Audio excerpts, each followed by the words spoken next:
Studio Trigger has had a very monumental start to the 2020s. With newer shows on the horizon and series they hopefully will have to tackle in the future, Studio Trigger has been a leading force in the anime space. With shows like BNA, Cyberpunk Edgerunners, and Delicious in Dungeon, Studio Trigger has made it known that their presence will still be felt no matter what they do. Delicious in Dungeon having a very successful release with a season 2 on the way, and of course, the return of Panty&Stocking. We're going to look at what's in store for Studio Trigger in the coming year and how what they've done recently has been positively received from fans alike. Starting with Delicious in Dungeon, this was an adaptation of the manga of the same name and the anime released on January 4, 2024 on Netflix. This series captures a lot of the charm that Studio Trigger implements in their shows prior, and was something Trigger had their eye on to produce. In an interview with Anime News Network, Delicious in Dungeon director Yoshihiro Miyajima was asked on how the opportunity came about for him to direct the series. He'd respond by saying, "In 2019, I directed a commercial for the 8th volume of Delicious in Dungeon. The anime adaptation wasn't greenlit at the time. Once it was, Trigger contacted me, and that's how I became the director." Interestingly enough for Yoshihiro Miyajima, this would be his directorial debut on an anime project. Before, Miyajima would serve as an episode director on projects like JoJo's Bizarre Adventure Golden Wind, Little Witch Academia, and Darling in the Franxx. Miyajima would even work on storyboards for Cyberpunk Edgerunners on episodes 7 and 8. Miyajima would actually speak on this further and said, "When I worked on the commercial for the manga, I didn't even think that I would be able to work on an anime series like this. Luckily, I was able to work with Studio Trigger, and I'm really happy that I was chosen to be the director for the TV series. At the time, I had no idea that it would turn out this way, but right now, I feel incredibly lucky." A thing about Trigger is that they're always willing to try new things, and giving someone like Miyajima the reins on a project like this demonstrated a lot of trust with him, and also just wanted to see where the series would go under his scope. Another decision that would pay off for the studio and the anime as a whole. But with adaptations, there always comes differences in approach varying from the manga to the anime. Miyajima speaks on having a very good working relationship with Ryoko Kui, the author of Delicious in Dungeon. Miyajima says, "Thanks to Studio Trigger, I was able to have a very good relationship with Kui, but this was the first time I was adapting a manga into an anime. We received comments from Kui like, 'I would like it to go in this direction.' She gave a lot of guidance. I'm grateful for all the details and all the help that she provided to support us. I can't go into the fine details, but I hope that when you watch the series, you'll be able to tell that she was very involved in what we produced." Miyajima didn't stop at asking for Ryoko Kui's help. He'd even enlist the help of the Delicious in Dungeon World Guide, The Adventurer's Bible. He'd actually use it for reference for certain things like the elves' height and gender. With Miyajima at the helm, he had a certain approach to the show. In a separate interview also with Anime News Network, it was said that Miyajima asked Kentaro Kumagai, who played Laios, to not read volume 13 or 14 before he recorded for the anime.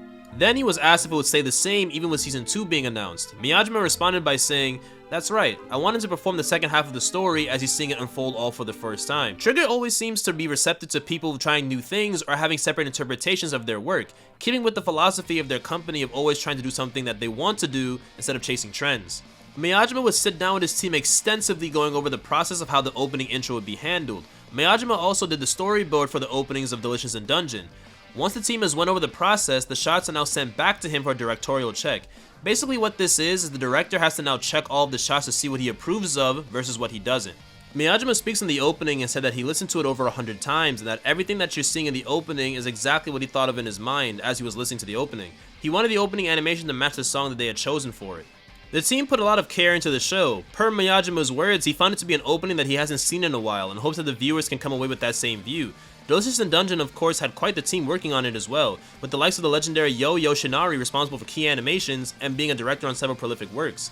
Delicious in Dungeon was something he wanted to work on, so this would be yet another work under his belt for his career. As I mentioned before, Delicious in Dungeon was announced for a second season, with the release date not being public as of yet. Coming off the success of that show, there would be another product that fans were looking forward to after being left on a cliffhanger for over a decade. The revival of Panty&Stocking came as a shock to the anime world. A series that became a cult classic among anime watchers, people felt that they would never see the series in any capacity, especially seeing as at the time the rights were still under Gainax, and Gainax had no further plans to pursue another season of Panty&Stocking. Until unfortunately when Gainax went under, Studio Trigger was able to nab the rights to Gurren Lagann and Panty&Stocking. The announcement came with the Trigger 10-year anniversary and announcement panel at Anime Expo 2022. With the return of Panty&Stocking underway, it brought back very familiar faces. Hiroyuki Amaishi, co-founder of Studio Trigger, who worked on Panty&Stocking originally as his director, worked on key animation and storyboards for the show, is back to be the director for season 2, along with being in charge of series composition.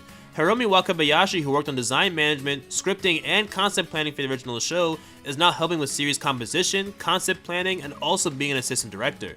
Sushio, who you may know from his Gainax days animating on the likes of Evangelion and Gurren Lagann, he was also a key member on Panty&Stocking, along with being an animation director on certain episodes and a designer, would also be returning for the second season as a character designer. Yo Yoshinari, who also worked on art design, concept art, and was a key animator and storyboard artist, is now a specialist for season 2. This was a phenomenal win for Studio Trigger to be able to have this IP back with the people that had so much love and care for it initially. Hiroyuki Imaishi was asked about his stance on being able to make Panty&Stocking Season 2 after the initial announcement, and Imaishi responded by saying, "When I generally start work on a project, I usually commit my 100%, and because I give everything I have into a project, I generally don't have the urge or the need to create a follow-up season to a project. Panty&Stocking is an exception to this. It is a product that I've had the urge to continue to work on for the past 10 years. Of course, seeing the nature of Panty&Stocking, having a penchant for raunchy and off-the-wall humor, people were concerned that maybe in the current age that the Panty&Stocking we saw before can't be realized in the times, and the staff at Trigger took this into consideration of the difficulty of the portrayal of certain things, but they want to do it anyway, which is very reassuring for any fans that may have felt doubtful that Panty&Stocking would be neutered in a way and not recognizable from what it once was. For all of Gainax's past works, Panty&Stocking was something that felt very true to Trigger's nature, more than anything they produced, with the other being Kill la Kill. Panty&Stocking encompasses the art style that we've come to love from the latter half of Gainax into now Trigger style. The gritted teeth, the overly expressive facial features, the high octane and also fast-paced action sequences. All of these creative liberties help shape the shows that Trigger wants to display to the audience. The show was just fun, which Trigger as a company doesn't like to forget about when doing shows. Whatever is fun to them, they will have a blast to do. Because the staff had an immense amount of fun producing Panty&Stocking, this transformed more into a passion project for Hiroyuki Imaishi over the years. Also, something that can't be forgotten with Studio Trigger, they have a deep love for Western animation, and during the development for Panty&Stocking, Hiromi Wakabayashi claimed certain shows served as an inspiration for Panty&Stocking, but the main inspiration for Panty&Stocking was the 2004 Comedy Central show Drawn Together. Wakabayashi was taken back by the crude language that was used on the show. Wakabayashi said, "A few years ago, I, along with other Gainax staffers at an American convention, were watching the show and we couldn't believe they were showing such explicit things on TV. I thought, why don't we do that?"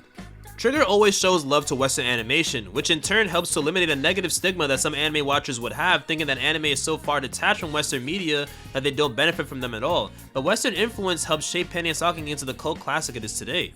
Shows like Powerpuff Girls, Invader Zim, and Transformers, even down to the format of the episodes with having title cards from Western cartoons and also having A and B episodes. Panty&Stocking felt like a bundle of nostalgia in one show, and for anyone that knows how Trigger is, they're all very big on the things that they've watched and how they can incorporate it into their anime. Trigger's appeal has been very massive in the Western market, as we know. Panty&Stocking, while not as positively received in Japan due to it being wildly inappropriate, having a very unique art style that's not akin to anime and more of a cartoon, didn't really resonate with Japanese viewers like that. Essentially, it was too much of a cartoon and not an actual anime. But the reason why we speak about Panty&Stocking now is due to that same fact of it being very different, being something you haven't seen before from this medium, which is why it's Trigger's golden child. Panty&Stocking Season 2 is set to release sometime in the current year 2025, with having a slot in Anime Japan to host a special stage there. We don't know what this might entail as of yet, but everyone is still very excited for more news surrounding the show. With the hype of Panty&Stocking underway and eager anticipation of Delicious in Dungeon Season 2, Studio Trigger has other projects they will be working on at the time. Trigger will return for the third season of Star Wars Visions, as they've previously made episodes for the show before. Studio Trigger is also supposed to be working on Infernal Cop Season 2, but Hiromi Wakabayashi stated before that the development for that is really difficult due to the passing of Infernal Cop's voice actor Junichi Goto in 2020, and that for it to happen it has to go in a certain way, but the right creative team and cast have to be present. Studio Trigger has quite the future in store for them. For a company that refuses to lose its light and to still be the wacky and zany studio that we've come to know and love, they are still as imaginative from their infancy to where the studio stands today. Studio Trigger realizes that for all the commercial success that's really great for them, it's mainly about how the audience reacts to their work, how supportive and passionate they are about it, about sharing their dreams with one another and putting it on the screen, to be able to make you sit and go, I don't see this type of style anywhere else. That's what Trigger is, and what it forever will be. なんかいろんなアイデアが飛び交いすぎて Peekaboo! I saw it. There it is. There it is again. Hello. I ain't got time for institutionalized learning, you dumbass! I'm gonna be a baller! A baller!